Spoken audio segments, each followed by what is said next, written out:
Reality show Assam Got Talentor Mega Semi-Final.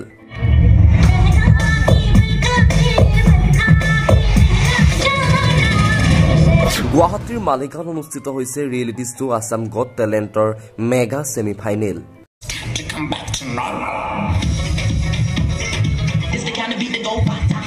ছেমি-ফাইনেলত Assam তথা উত্তৰ পূৰ্বাঞ্চলৰ প্ৰতিযোগীৰ অংশগ্ৰহণ।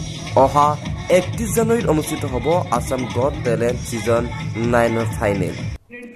মালিগাঁৱৰ কৰ্মচাৰী হিতেশ্বৰ শইকীয়াৰ প্ৰেক্ষাগৃহত অনুষ্ঠিত হৈ আছে আছাম গট টেলেণ্টৰ মেগা ছেমি-ফাইনেল, য'ত অসম তথা উত্তৰ পূৰ্বাঞ্চলৰ প্ৰতিযোগীৰ অংশগ্ৰহণ দেখা গৈছে। অতি সুন্দৰভাৱে আয়োজন কৰা হৈছে এই ৰিয়েলিটি শ্ব'। পৰিচালন সঞ্চালিকা সোনু চৌধুৰীৰ প্ৰচেষ্টাত 2016 চনৰ পৰা নিৰন্তৰভাৱে প্ৰতি বছৰে আয়োজিত হৈ আছে এই মেগা ৰিয়েলিটি শ্ব'। ভাল লাগিছে, মানে প্ৰথমবাৰ মানে সদায় মই তাৰ লগতে থাকোঁ এজ এ জাজ। আমি ষ্টাৰ্টিঙৰ পৰা ফিনালেলৈকে আমি থাকোঁ। বহুত চেলেঞ্জিং হৈ যায় আমাৰ কাৰণে এজ এ জাজ, কিন্তু মানে কথাটো হ'ল যে মানে বেলেগ বেলেগ ধৰণৰ टैलेंट हमारे उसमें है एंड ये हमारे लिए जज करना बहुत ज़्यादा डिफ़िकल्ट हो जाता है। अलग अलग लेवल के आते हैं singers, dancers, magicians, pianist and everyone, you know. तो सिर्फ असम से ही नहीं बल्कि मेघालय से, बाकी स्टेट से भी आए हैं। एंड आज हम लोग का सेमीफिनाले जो हम जज कर रहे हैं अगेन फिर से चैलेंजिंग है, क्योंकि ये लोग मेगा ऑडिशन से सेमीफिनाले तक आने के लिए बहुत प्रिपरेशन किया है।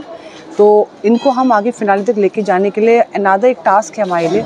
तो हम वही चाहते हैं कि आप सब हमारे साथ रहें, कोऑपरेट करें एंड वी जस्ट वांट कि राइट टैलेंट, जो हमारा सही टैलेंट है, सबको अच्छा एक प्लेटफॉर्म मिले थ्रू असम गॉट टैलेंट, जिसके लिए मैं सोनू चौधरी को बहुत बहुत थैंक यू बोलूँगी। रेनबो एंटरटेनमेंट हमेशा आगे बढ़ता रहे।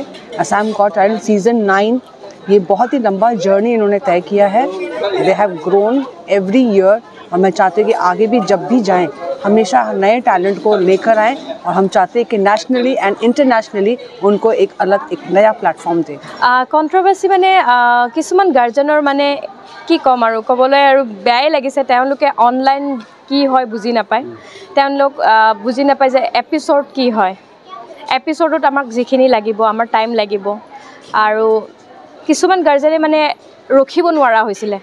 প্ৰথম কথা ৰখিব নোৱাৰা হৈছিলে যে কণ্টেষ্টেণ্টখিনিক আগলৈ দিব লাগে, সোনকালে দিব লাগে, যাব লাগে কণ্টেষ্টেণ্টবিলাকে আৰু পাৰফৰ্ম কৰিব লাগে আৰু বাহিৰত আহিব লাগে।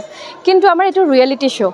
প্ৰথম কথা এইটো আমাৰ ৰিয়েলিটি শ্ব' হয় আৰু আমাৰ ইয়াতে কিছুমান বস্তু ৰিটেক হয়, কাট হয়, ৰিটেক হয়। তাৰপিছত আপোনাৰ এংকৰৰ কিছুমান কাট থাকে, যেনেকুৱা আপোনাৰ এডভাৰটাইজ, তেনেকুৱা বহুতখিনি থাকে, কিন্তু তেওঁলোকে নাজানে এই বস্তুটো। সেইকাৰণে তেওঁলোকে মানে চিঞৰ বাখৰ কৰিছিলে। সেইটোৱে, বেলেগ একো নাই। জাজৰ যিটো অনুভৱ খুবেই ভাল লাগিছে আৰু মই খুবেই সুখী ইয়াত জাজ কৰিবলৈ পাই।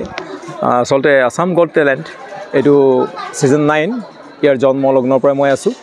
ইয়াৰ স্বত্বাধিকাৰী সোনু চৌধুৰী খুব কষ্ট কৰি আজি এই পৰ্যায়লৈ আনিছে আৰু তাত মই যিমান দূৰ আমি সহযোগ কৰিব কৰিছোঁ আৰু সিমানখিনিয়ে। গানৰ ক্ষেত্ৰত এইটো আমি যদি ক'বলৈ যাওঁ, আমাৰ অসমত প্ৰতিভাৰ অভাৱ নাই গানৰ ক্ষেত্ৰত, ডান্সৰ ক্ষেত্ৰত। আমি ৰাজ্যিক নহয় ৰাষ্ট্ৰীয় পৰ্যায়তো আমি দেখিবলৈ পাইছোঁ আমাৰ অসমৰ যুৱক যুৱতী শিশুখিনিয়ে বহুত নাম কৰি আছে। গতিকে আজি আছাম গট টেলেণ্টতো সেইটো আমি দেখিবলৈ পাইছোঁ। খুব ধুনীয়া গান পৰিৱেশন কৰিছে, ডান্স কৰিছে। তাৰে মাজত দুই এটাৰ অকণমান কমি থাকিবই আৰু আমি যিমান দূৰ পাৰিছোঁ ভালখিনিক বাছি পেলাই আমি গ্ৰেণ্ড ফিনালত নিবলৈ চেষ্টা কৰিছোঁ। নিউজ ডেস্ক ৰিপৰ্ট চৌহানা লাইভ।